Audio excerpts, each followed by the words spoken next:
नमस्कार दोस्तों, मैं हूं गौरव और आप देख रहे हैं मार्केट रिपोर्ट। आइए बात करते हैं क्रूड ऑयल की।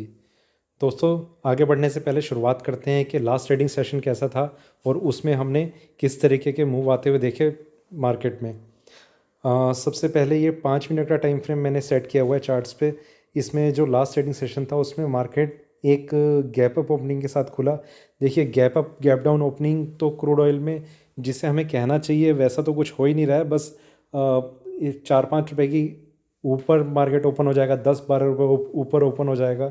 इससे ज़्यादा कोई बहुत मेजर मूवमेंट हमें देखने को मिल नहीं रही है क्रूड ऑयल में पिछले कई महीनों से।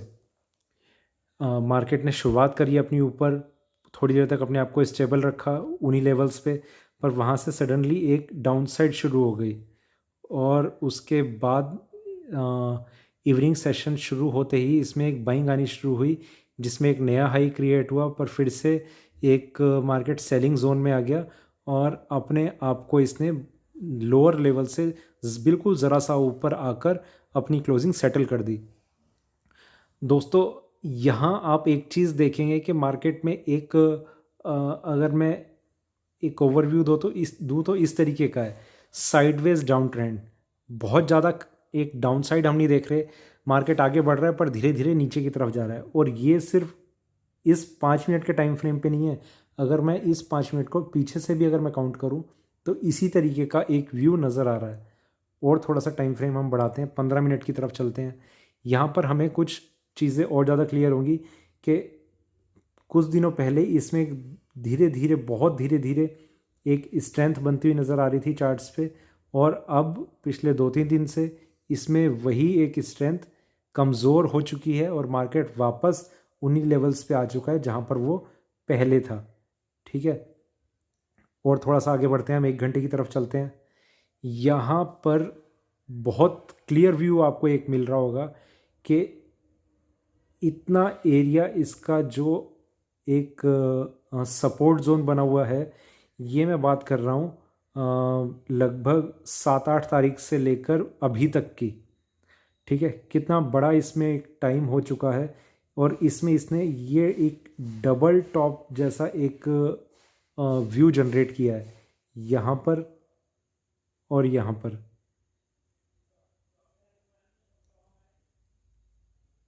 ठीक है, ये इस तरीके का एक व्यू जनरेट हो रहा है। और थोड़ा सा आगे बढ़ते हैं 4 घंटे की तरफ। दोस्तों, यहाँ पर तो आपको शायद चार्ट देख के बोरियत सी हो चुकी होगी, क्योंकि मैं भी क्रूड ऑयल को अब से नहीं, बहुत टाइम से मैं ट्रैक कर रहा हूँ।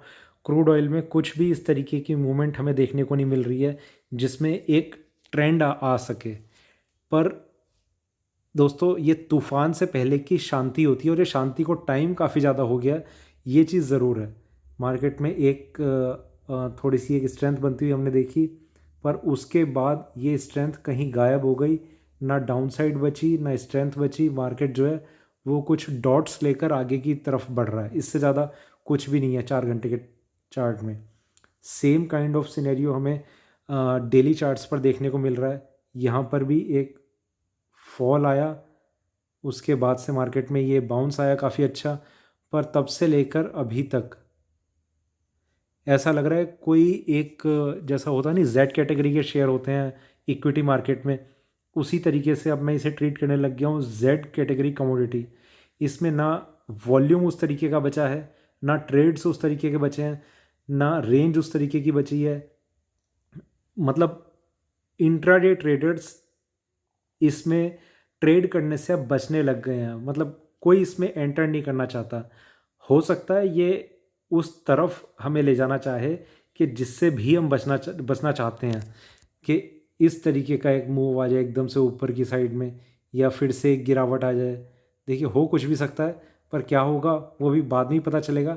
पर ये टाइम इस तरीके का और ज़्यादा दिन रहेगा ऐसा बहुत मुश्किल सा लग रहा है मुझे। एक चीज़ के चांस मुझे और ज़्यादा लग रहे हैं कि मार्केट शायद सबसे पहले एक करेक्शन का वेट कर रहा है। करेक्शन के बाद इसमें शायद एक जंप आएगा, और करेक्शन भी काफ़ी अच्छी हो सकती है, शायद 2500 रुपये तक के लेवल की, फिर इसमें एक जंप आना शुरू हो। इस मतलब बहुत ज़्यादा तो नहीं, एक हल्का सा मुझे ऐसा लग रहा है, क्योंकि इतने दिन तक इस तरीके का मार्केट अगर बना हुआ है और ये कंफर्मेशन कब होगी उसके लिए अभी हम बात करेंगे कि किन लेवल्स को अभी हम ध्यान में रखें। ठीक है, ये डेली चार्ट्स में मेरा व्यू है। दोस्तों वापस चलते हैं 15 मिनट की तरफ। यहाँ पर हम देख रहे हैं कि एक करेक्शन फेज अभी तक चल रहा है और मार्केट डाउन साइड में आ रहा है कंटिन्यूसली। दोस्तों मार्केट में एक सेलिंग प्रेशर बना हुआ है, पर उस सेलिंग प्रेशर की कंफर्मेशन तब होगी जब और ज़्यादा इसमें डाउन साइड आएगी, और वो डाउन साइड कहाँ पर आएगी वो आपको यहाँ पर समझ में आ जाएगा। 1 घंटे के चार्ट पे इसकी जो ये रेंज थी, ये सारी की सारी है सपोर्टिव जोन। जब मार्केट इसे ब्रेक कर देगा, और ये लेवल है 3093, मार्केट जब इसे ब्रेक कर देगा तो सेलिंग जोन में आ जाएगा। कहीं ना कहीं आप फिर ये चीज़ ज़रूर देखेंगे कि जो इतना एरिया था इसकी रेंज का, वो कहीं ना कहीं ख़त्म होकर इस रेंज में या फिर इससे भी और ज़्यादा नीचे की कोई रेंज बना ले, इस रेंज में आकर ट्रेड करने लग जाएगा। पर एक चीज़ ज़रूर देखेंगे कि जो इसका ये सपोर्ट जोन है वो इसका रेजिस्टेंस जोन बन जाएगा 3093 ब्रेक होते ही। देखिए यहाँ पर एक इस तरीके से हम ट्रेड कर सकते हैं, जैसा ट्रेंड अगर नीचे का इसका बनना शुरू हो जाएगा 3093 ब्रेक होने पर, तो हम 3093 पे सेलिंग करके 3220 का एक स्टॉप लॉस लगा देंगे। ठीक है, और ये हमारे लिए करीब 125 पॉइंट ऊपर का एक स्टॉप लॉस रहेगा, पर काफ़ी ज़्यादा हम सेफ रहेंगे क्योंकि अभी तक ये पूरे मेरे ख्याल से अगस्त में ये एक बाइंग जोन में ट्रेड कर रहा था, ऊपर नहीं गया, ये एक अलग चीज़ है, पर ये बाइंग जोन में ट्रेड कर रहा था। ये जितने भी ये डिप आए हैं इसमें, वो सारे के सारे एक बाइंग अपॉर्चुनिटी थे। ये सारे यहाँ से बाउंस किया, यहाँ से बाउंस किया, यहाँ से, यहाँ से, यहाँ से, यहाँ से, यहाँ से, ये हर जगह से छोटे छोटे इसे ये सपोर्ट मिलते चलेगा और मार्केट ऊपर की तरफ बढ़ता रहा। सेम काइंड ऑफ सिनेरियो हम तब देख सकते हैं जब मार्केट इस लेवल को ब्रेक करेगा और इसमें ऊपर की तरफ मार्केट जाएगा, फिर सेलिंग आ जाएगी, ऊपर की तरफ मार्केट जाएगा, फिर सेलिंग आ जाएगी। इस तरीके का हम एक फॉर्मेशन बनते हुए देखेंगे, पर उसके लिए ये बहुत मेजर ब्रेकआउट लेवल रह सकता है। मतलब ये मैं एक्सपेक्ट कर रहा हूँ कि शायद ऐसा हो सकता है, और उसका रीज़न ये है क्योंकि रेंज ख़त्म हो चुकी है क्रूड ऑयल की, तो इस तरीके का। और अगर इसकी रेंज फिर से बननी शुरू हो जाती है तो आप एक शार्प फॉल देखेंगे क्रूड ऑयल में बनता हुआ। 3093 ब्रेक होते ही शायद ये 2950 तक के लेवल हमें एकदम से दिखा देगा चार्ट्स पे।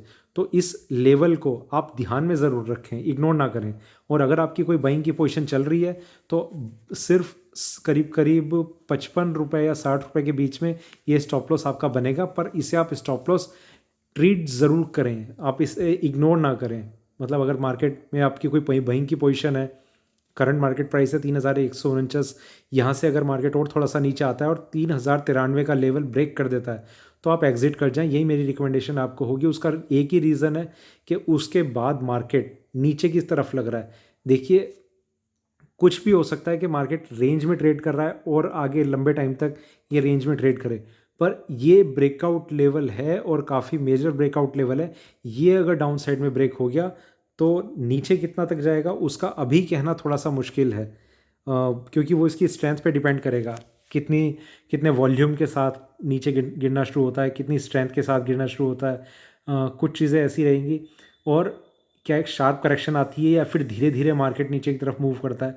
तो ये कुछ चीज़ें हैं जो हमें ध्यान रखनी होंगी जब ये नीचे की तरफ एक फॉल आना शुरू होता है इसमें।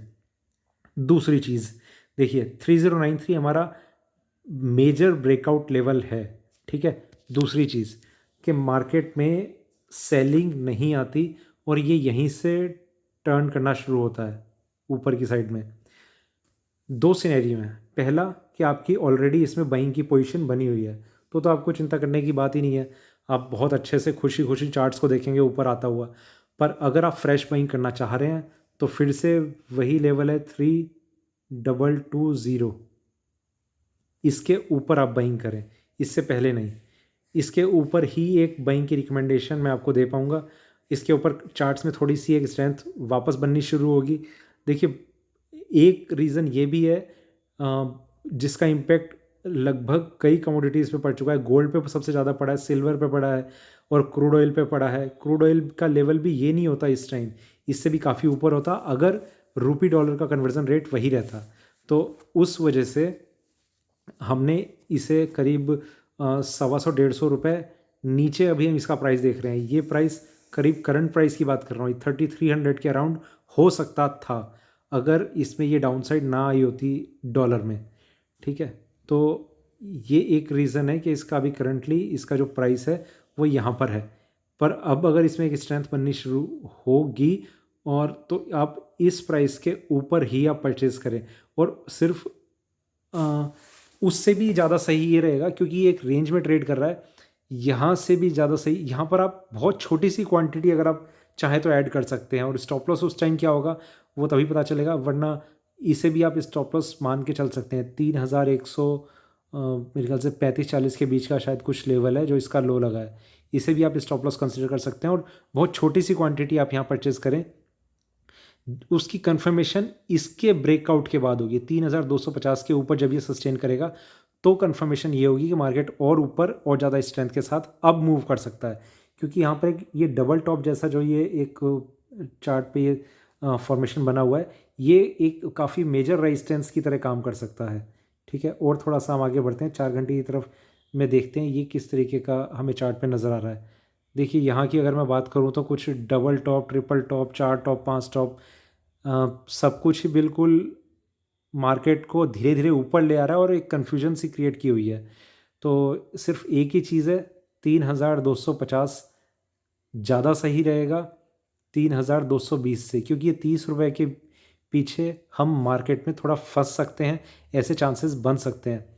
पर यहाँ पर आप एक अगर आप मान लीजिए 10 लॉट क्रूड ऑयल के एट अ टाइम ट्रेड करते हैं तो यहाँ आप 2 लॉट ज़रूर प्लस कर लें। ये आपको एवरेजिंग में मदद करेगा अगर ये वाला प्राइस ऊपर में ब्रेक हो जाता है। और इन 2 लॉट का आप 3140 के आसपास जो भी वो लो लेवल था उसका आप स्टॉप लॉस लगा के इनमें बन सकते हैं।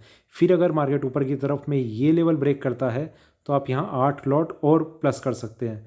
आपका एवरेज भी थोड़ा 50 से नीचे आ जाएगा, 45 के आसपास आ जाएगा शायद। और फिर यहाँ से एक कंफर्मेशन और मिल जाएगी कि आप मार्केट में ऊपर की तरफ बने हुए हैं और एक मूवमेंट जो है, एक ट्रेंड जो है वो ऊपर की साइड में बनना शुरू हो जाएगा। ठीक है, तो इस तरीके से आप ट्रेड कर सकते हैं। डाउन साइड में एक ही लेवल है, कोई कन्फ्यूजन नहीं है, 3093 ब्रेक होते ही सेल करें और स्टॉप लॉस लगा लें 3220 का।